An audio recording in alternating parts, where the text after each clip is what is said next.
সন্ত্রাস সৃষ্টি করে দিয়েছে সিআরপিএফ। আমি কমপ্লেন করেছি, আরো কেউ বলেছি বিষয়টা দেখার জন্য, না হয় আমরা নিজেরা ব্যবস্থা নেব।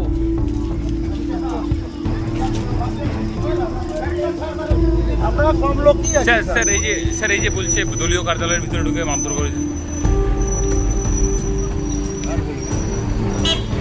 নারায়ণগড়ে উত্তেজনা, দলীয় কার্যালয়ে ঢুকে তৃণমূল কর্মীদের মারধরের অভিযোগ, কেন্দ্রীয় বাহিনীর বিরুদ্ধে, আহত 3 জন। ভোটগ্রহণ চলাকালীন উত্তপ্ত হয়ে উঠল নারায়ণগড় বিধানসভা এলাকা। তৃণমূল কংগ্রেসের অভিযোগ, কেন্দ্রীয় বাহিনীর জওয়ানরা দলীয় কার্যালয়ে ঢুকে নির্বিচারে মারধর করেছে দলীয় কর্মীদের। ঘটনায় আহত হয়েছেন অন্তত 3 জন। ঘটনাটি ঘটেছে বেলদা এলাকার পাতলি গ্রামের 118 নম্বর বুথে। স্থানীয় সূত্রে জানা গিয়েছে, বুথের সামনে তৃণমূলের একটি ভোট ক্যাম্প ছিল। সেই ক্যাম্পে থাকা কর্মীরা কিছুক্ষণ পর পাশের দলীয় কার্যালয়ের ভেতরে বসে খাওয়া দাওয়া করছিলেন। অভিযোগ, ঠিক সেই সময় আচমকায় কেন্দ্রীয় বাহিনীর জওয়ানরা কার্যালয়ে ঢুকে পড়ে এবং কর্মীদের ওপর চড়াও হয়। তৃণমূল কর্মীদের দাবি, কোনো প্ররোচনা ছাড়াই তাদের মারধর করা হয়। ঘটনায় আহতদের প্রাথমিক চিকিৎসা করানো হয়েছে বলে জানা গেছে। ঘটনার পর এলাকায় ব্যাপক চাঞ্চল্য ছড়ায় এবং রাজনৈতিক উত্তেজনা তীব্র হয়।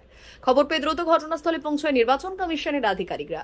পরিস্থিতি নিয়ন্ত্রণে আনতে মোতায়েন করা হয় অতিরিক্ত পুলিশ ও নিরাপত্তা বাহিনী। যদিও এই অভিযোগের বিষয়ে কেন্দ্রীয় বাহিনীর তরফে এখনো কোনো সরকারি প্রতিক্রিয়া মেলেনি। নির্বাচন কমিশন সূত্রে খবর, পুরো ঘটনা তদন্ত শুরু হয়েছে। বর্তমানে এলাকায় উত্তেজনা থাকলেও পরিস্থিতি নিয়ন্ত্রণে রয়েছে এবং ভোট গ্রহণ প্রক্রিয়া চালু আছে।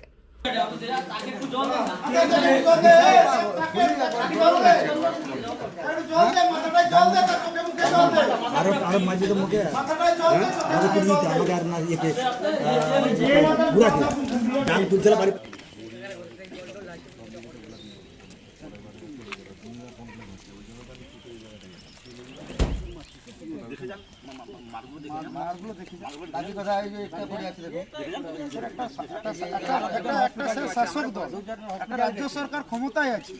আমি একটা কথা বলি স্যার, গণতান্ত্রিকে আমরা তো স্বতঃস্ফূর্তভাবে নির্বাচন হচ্ছে, কোথাও ক্যাম্পিং মারধর। আজকে 32 দিন কোনো কমপ্লেন নেই, থানাতেও কমপ্লেন নেই, বড়বাবুর কাছেও কমপ্লেন নেই, কোনো কিছু কমপ্লেন।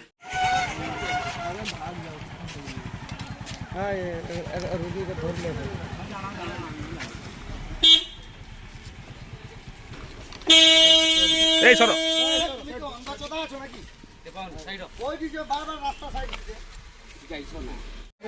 थोड़ा डेग लिए चले गए थे। निर्वाचन স্যার স্বতঃস্ফূর্তভাবেই হচ্ছে, পোলিং এজেন্ট বসতে দিয়েছি, 3 জন তো পার্টি অফিসের মধ্যে ঢুকে এরকম কেন্দ্র বাহিনী হামলা করবে। হ্যাঁ, আমরা কম লোকই আছি। স্যার এই যে বলছে দলীয় কার্যালয়ের ভিতরে ঢুকে মারধর করেছে। আমাদের এখানে পার্টি অফিসে 3 জন বসছিলাম, হঠাৎ আচমকা কেন্দ্রীয় বাহিনী ঢুকে যায়। কেন্দ্রীয় বাহিনী ঢুকে গিয়ে আমার মারধর করে, মাথায় মারছে, 3 জনকে মারামারি করছে। 2 জনকে হসপিটালে কোনো ভর্তি করতে হবে, আর এখানটায় কত নম্বর বুথ এটা?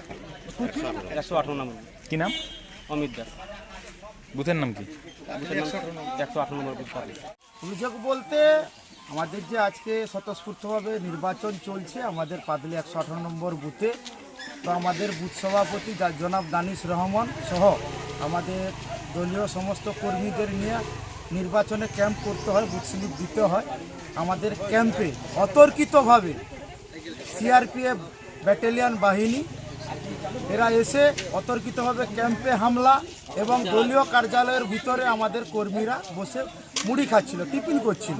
ওদেরকে অতর্কিতভাবে এমন মারধর করা হয়েছে দলীয় কার্যালয়ের ভিতরে বসে, যে তাদেরকে হাসপাতালে স্থানান্তরিত অ্যাম্বুলেন্স থেকে করতে হচ্ছে এক্ষুনি। এরকম নির্বাচন ওই বাবার জন্মে দেখিনি। আর এই যে ভারতীয় জনতা পার্টির যে গণেশ কুমার নির্বাচন কমিশনার, আমার মনে আমার বয়স 35, এরকম নির্বাচন, যে বিজেপির এরকম নির্বাচন দেখিনি।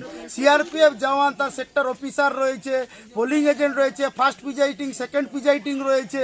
এখান থেকে যে পোলিং এজেন্টরা বসছে বা কোনো ভোটারদের যদি আমরা কোনো ডিস্টার্বিং করছি, তারা কমপ্লেন করলে আমাদের যেটা আমার জানা, যে কমপ্লেন করলে তারপরে সিআরপিএফ বা বিএসএফ যে কেউ এসে হামলা চালায়। কজন এরকম আহত হয়েছে? আমাদের 5-6 জনের উপর প্রচুরভাবে লাঠিচার্জ করেছে, 5-6 জন হামলা হয়েছে, তার মধ্যে 2 জন খুব সিরিয়াস অবস্থা, হসপিটালে স্থানান্তরিত করতে হবে। কি নাম আপনার? আমার নাম সৌমেন।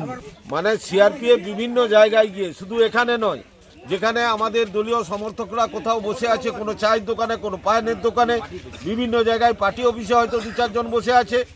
সিআরপিএফ বিজেপির হয়ে কাজ করছে, সিআরপিএফ আমাদের দলীয় সমর্থকদের বিভিন্ন জায়গায় মারপিট করছে, দিয়ে সন্ত্রাস সৃষ্টি করে দিয়েছে সিআরপিএফ। আমি কমপ্লেন করেছি, আরও কেউ বলেছি, বিষয়টা দেখার জন্য না হয় আমরা নিজেরা ব্যবস্থা নেব। আমরা ইমিডিয়েট আমরা আইন হাতে তুলে নিতে বাধ্য হব যদি সিআরপিএফ কন্ট্রোল না হয়। এবং আরও সাহেবকে আমি এক্ষুনি বলেছি বিষয়টা ভাবুন, না হয় আমরা কিন্তু ভাববো। কি নাম আপনার? মিহির চন্দ্র।